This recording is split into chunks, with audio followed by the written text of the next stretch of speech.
ধন সম্পদ আসে না ভাগ্য থেকে, আসে প্রতিদিনের টাকার অভ্যাস থেকে।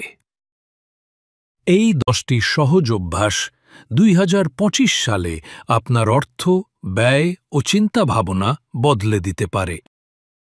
অভ্যাস নম্বর 1, প্রতিটি খরচ লিখে রাখুন, যত ছোটই হোক না কেন।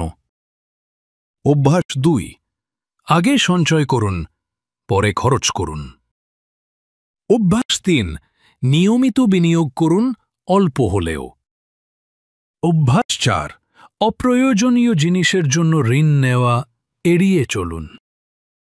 অভ্যাস 5, অর্থ ও ফাইন্যান্স সম্পর্কে জানুন।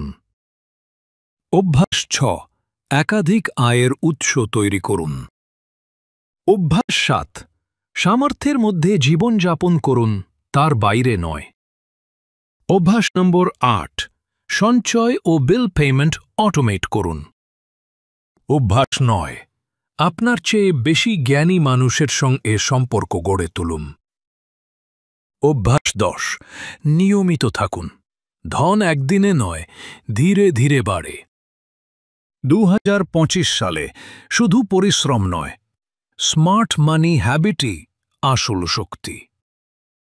ধনী লোকেরা ভাগ্যবান নয়, তারা নিয়মিত অভ্যাসে বিশ্বাসী। আজ ছোট থেকে শুরু করুন, ভবিষ্যতের আপনি আপনাকেই ধন্যবাদ দেবেন। কারণ সম্পদ গড়ে তোলা হয় কামনা করে নয়।